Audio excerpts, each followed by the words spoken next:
Leksimizi davamlaştırırız. Bugün Çiğsağ 2019 yıl 8. ayının 21. gün haftaki çarşamba.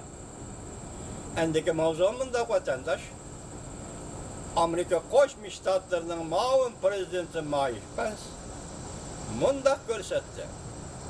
Amerika ve boşluğu kumandanlık organı keler hafta koruludu. Dep görsetti mavzulu haber 8. ayının 21. günü Amerika avazdan Xitay Tel programması elan kılındı. Keler hafta Amerika Koşmuş Ştatları hava boşluğu armiyası kuruşqa kadem taşlaydı. Yeni kadem taşlaydı. Amerika Koşmuş Ştatlarının prezidenti Mike Pence ve beşburcaklık bina əməldarları haftanın 2. günü devletlik hava boşluğu komiteti mundaq dedi. Amerika hava boşluğu kumandanlık organı 8. ayının 29. günü resmi kurulup hizmet başlaydı. Yeni kurulduğun bu kumandanlık organı belki hava boşluğu armiyası kuruştan tuncu kademi dep qaraladı. Muavin prezident Mike Pence mundaq görsetti. Amerika hava boşluğu armiyası devletimizde qoğdaşqa tayyorlik qiladi. Bepoyon hava boşluğu ve yer şarı da xalqimizni qo'g'laydi. Davlat manfaatimiz ve qimmat qarashlarimizni qo'g'laydi. Biz erishgan fan texnika muvaffaqiyatlari hava boşluğumuzda qo'g'dashqa orq terak bo'ladi. Muavin prezident Mike Pence mundaq ko'rsatdi.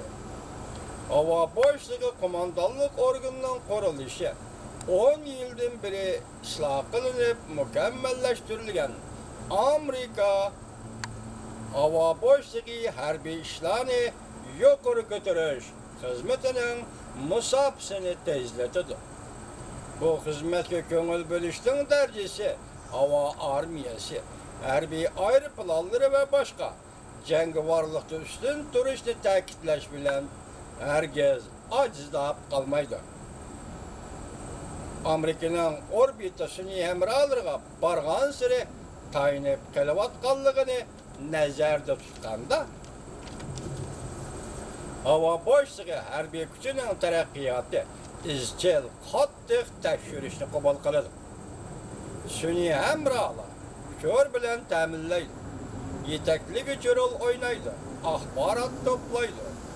Hem de harbiy ishlar ve devlet iqtisodiga muhim bo'lgan boshqa mulozimat bilan ta'minlaydi. O'tgan yildan boshlab bu masala düşman davlatlar tarafidan kelayotgan raqobat ve tahdid tufayli texnik jiddiy shug'ullanadigan bir ish bo'lib qoldi. Yana bir mavzu başlayımız endi vatandaş Uyg'urlar tik-tak torpilim orqali g'oyib bo'lgan oila tabobatlarının hushyorini yetkazmoqda. Mavzulu xabar 8. ayının 21. günü Amerika ovozini Xitoy Tel programmasi e'lon qilindi.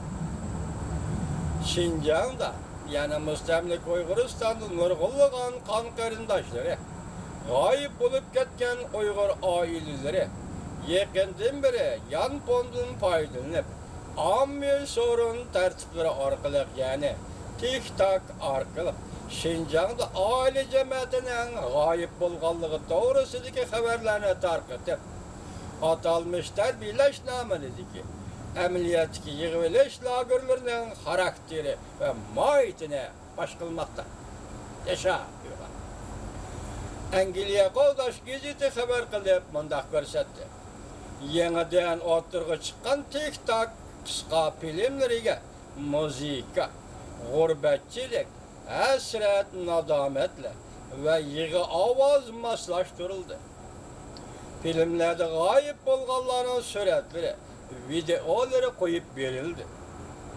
Canlıq ve titek video materyalları, sin algı materyalları g'oyib bo'lg'uchilarning hushyorlarini yetkazish bilan birga tashqari dunyoda Jungo Kompartiyasining tarbiyalash lagerlaridan gumonlanishni texnik kuchaytirdi. Odatda 1 milyoncha Uyg'ur va boshqa oz sonliq millatlar Şinjan'da, mustamlik Uyg'uristonda tarbiyalash lageriga nazarband qilinib, majburiy emgakka silinib, ming yuyishni qabul qilib o'tadi deb qaraldi. Davomini anglayishlik sening vatandosh.